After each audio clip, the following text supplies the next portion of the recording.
জামাতের যেই নেতাগুলোকে ফাঁসি দেওয়া হয়েছিল এই ভুয়া রেজাকার তকমা দিয়ে, আপনারা জানেন আল্লামা দেলোয়ার হোসেন সাঈদী শুধু বাংলাদেশ নয়, আল্লামা দেলোয়ার হোসেন সাঈদী ছিল বাংলাদেশে মুসলমানের জাতীয় সম্পদ।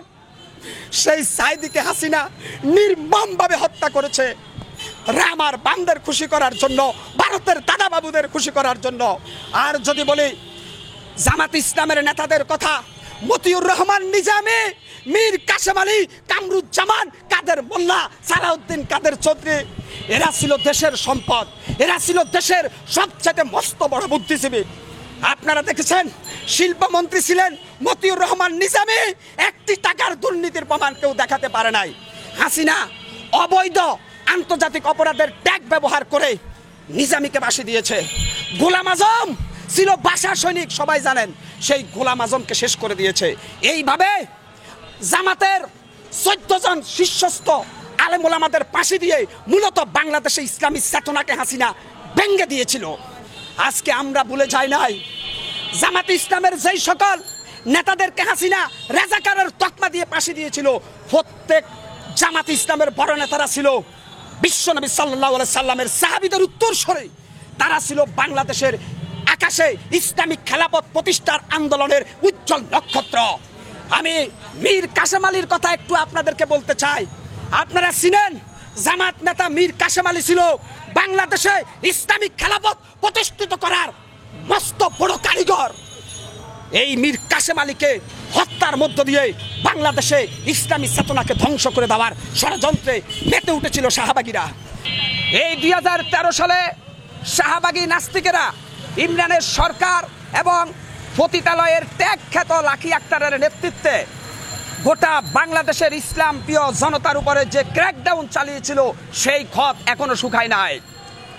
আজকে এই শাহবাগী নাস্তিকরা রাজপথে নেমেছে দর্শনের বিচার চেয়ে।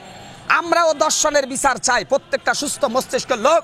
কিন্তু অত্যন্ত দুঃখের সাথে বলতে চাই, যে লাকি আক্তারকে আমি ওই 2013 সালে দেখেছি গণজাগরণ মঞ্চে স্লোগান দিয়েছিল বাংলাদেশের দেশ বরেণ্য ইসলামের বীর পুরুষদের বিরুদ্ধে, তখন লাকি আক্তারের বুকে ওড়না ছিল না। আপনারা বলেন 18-20 বছরের একটি যুবতী মেয়ে যদি ওড়না ছাড়া মাইকের সামনে চিল্লায়, তাকে পতিতালয়ের পতিতা বলা কি আমার অপরাধ? তাকে রাতের রানী বলা কি আমাদের অপরাধ কিনা? তাহলে যেই লাকি আক্তার একটা যৌনপল্লীর কর্মী, হাসিনা তাকে বানিয়ে দিয়েছে শাহবাগে গণজাগরণ মঞ্চের নেত্রী। অর্থাৎ এই বাংলাদেশে যে সাম্প্রতিক দর্শনের ঘটনাগুলো ঘটছে, 16 বছর কেন ঘটেনি? হঠাৎ করে দর্শন বাড়লো কেন? এই দর্শনের সাথে ইমরানের সরকার আর লাকি আক্তারের মতো গুপ্তচরেরা জড়িত। দেশকে অস্থিতিশীল করার জন্য, রাষ্ট্রকে ব্যর্থ করার জন্য শিশু দর্শনের তকমা ব্যবহার করছে। অন্তর্বর্তীকালীন সরকারকে বলবো অনতিবিলম্বে এই দর্শনের বিরুদ্ধে অল আউট অ্যাকশন নেন। আর না হলে এই শাহবাগী নাস্তিকরা এই ধরনের দর্শনের ফতুয়া জারি করে দেশের মধ্যে আরেকটা গণজাগরণ সৃষ্টি করে বাংলাদেশকে বিশ্বের কাছে হেয় প্রতিপন্ন করে দিব।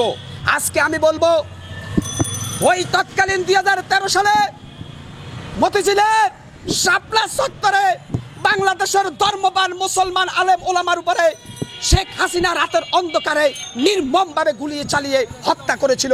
আর তৎকালীন লাকি আক্তার আর ইমরানের সরকাররা হাসিনার টাকা খেয়ে পুলিশ প্রটোকলে শাহবাগে বসে বসে এক ধরনের যাত্রা প্যান্ডেল তৈরি করে মানুষের দৃষ্টিকে ভিন্ন খাতে প্রভাবিত করেছে। অতএব আজকে বলবো, আপনারা সাধারণ জনগণ আমার সাথে একটা স্লোগান বলবেন, লতে লাকি আক্তার তুই নাস্তিক, তুই নাস্তিক, সতে শাহবাগী তুই নাস্তিক, তুই নাস্তিক। এই রক্তক্ষয়ী যুদ্ধের পরের নতুন স্বাধীন বাংলাদেশে প্রতি ইঞ্চি জমি থেকে শাহবাগীদেরকে আমরা অবাঞ্ছিত ঘোষণা করি। সাধারণ জনগণ লাকি আক্তার, ইমরানের সরকার সহ এই শাহবাগী দুষ্কৃতকারীদেরকে যেখানে পাবেন রামদোলাই দিয়ে ওদের গলায় জুতার মালা পরিয়ে দিবেন। লাকি আক্তার আর ইমরানের সরকাররা এই বাংলাদেশের জন্য অভিশপ্ত। আমরা কোরআনে কারিমে দেখেছি আল্লাহ পাক বলেছেন, এই পৃথিবীতে যারা ইসলামের বিরোধিতা করে, রাসূলের বিরোধিতা করবে, মুসলমানের ট্যাগ পরে, তারা প্রত্যেক পরিচয় যারা সন্তান, যারা আলেম ওলামার বিরোধিতা করে, যারা আল্লাহু আকবার স্লোগানের বিরোধিতা করে, যারা ওই যে আপনার ইসলামের বিরোধিতা করে, তারা কখনো বৈধ পিতামাতার সন্তান না। লাকি আক্তার ওই শাহবাগের চত্বরে বসে বসে রাতের বেলা ইয়াবা সেবন করা মহিলা, ওই লাকি আক্তার গাঁজা খাওয়া মহিলা, ওই লাকি আক্তার ওই বিশ্ববিদ্যালয়ের ইমরানের সরকারের মতো টোকাই ছেলেদের সাথে রাতভর যৌন মিলামিশা করার মহিলা লাকি আক্তার। সেই লাকি আক্তারকে হাসিনা নেত্রী বানিয়েছিল, ও শয়তানা ছাপড়া খেয়ে উঠেছে। আজকে বলবো, হঠাৎ করে দেশে দর্শনের মাত্রা বাড়ার কারণে লাকি আক্তার একটা সুতা ব্যবহার করে তিনি রাজপথে আবার নামার ঘোষণা দিয়েছেন। কেন? ওই লাকি আক্তার নর্তকী মহিলা, তুই ছিলি আমাদের সম্মানিত মা বোনদের জন্য একটা অভিশাপ। এই লাকি আক্তারের পায়ের তালু থেকে তার মাথার তালু পর্যন্ত পুরোটাই নাস্তিকের চাপ। একটা 18-20 বছরের মহিলা কিভাবে অর্ধউলঙ্গিনী হয়ে ক্যামেরার সামনে এসে লাপায়া লাপায়া স্লোগান দে, সতে সাইদি তুই রাজাকার, তুই রাজাকার। ওই লাকি আক্তার তোর 14 গোষ্ঠী দেলোয়ার হোসেন সাইদির পায়ের তলার জুতার যোগ্যতা অর্জন করতে পেরেছিস। আজকে দুঃখ লাগে, জামাত ইসলামকে নিয়ে আমরা রাজনৈতিকভাবে সমালোচনা করব, কিন্তু মনে রাখবেন জামাত ইসলামের নেতাকর্মীরা ছিল, আছে এবং থাকবে। কারণ বাংলাদেশ জামাত ইসলামের প্রত্যেকটা কর্মী আপনারা জানেন 5 ওয়াক্ত নামাজ আদায় করে। জামাত ইসলামের মধ্যে আপনারা গাঁজাখোর, হিরোইনখোর, নেশাখোর পাবেন না। জামাত ইসলামের নেতাদের মধ্যে চাঁদাবাজ পাবেন না। অতএব জামাত ইসলামকে নিয়ে যারা ষড়যন্ত্র করছেন, মনে রাখবেন আল্লাহ ছাড় দে, কাউকে ছেড়ে দে না। আমি জামাতের গঠনমূলক সমালোচনা করব, কিন্তু জামাত ইসলামের একটা পরিচয় এই জাতির কাছে দিব। জামাত ইসলামের স্লোগান বিশ্বের সর্বশ্রেষ্ঠ স্লোগান। জামাত ইসলামের স্লোগান নারায়ে তাকবীর, আল্লাহু আকবার।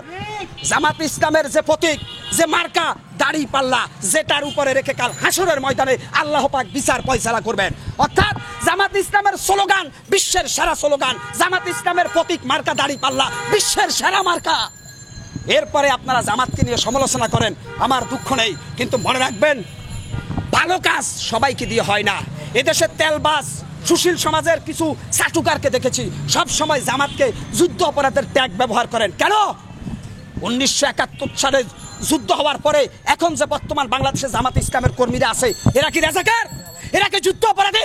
এরা এই দেশের সন্তান, এরা এই মাটির সন্তান, এরা ইসলামের ধারক বাহক, এরা কোরআনের খাদেম। আজকে কেন আপনারা জামাত ইসলামকে সবসময় মৌলবাদের ট্যাগ ব্যবহার করেন? জামাত ইসলামেরা মৌলবাদ না, তারা মূলবাদী ইসলামের।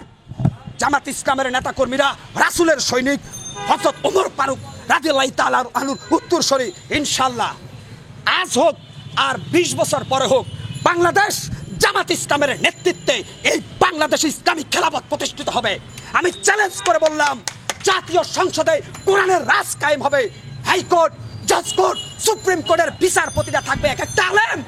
এবং আপনারা জানেন বাংলাদেশের বঙ্গভবন, বাংলাদেশের গণভবন, বাংলাদেশের সংসদ ভবনে যেই সকল নেতৃত্ব থাকবে, যদি জামাত কখনো ক্ষমতা আসে, প্রত্যেকে হবে আল্লাহওয়ালা, 5 ওয়াক্ত নামাজি। ইনশাআল্লাহ এই বাংলাদেশের মাটিতে আল্লাহর রহমত আসমান ফেটে জমিনে নাজিল হবে, যেই দিন বাংলাদেশ জামাত ইসলামী বাংলাদেশের ক্ষমতার কর্ণধার হবে। সেই আশা আকাঙ্ক্ষার লালিত স্বপ্ন বুকে ধারণ করে জামাত ইসলামের শুভকামনা করে আজকে বিদায় নিলাম। আসসালামু আলাইকুম ওয়া রাহমাতুল্লাহি ওয়া বারাকাতুহু।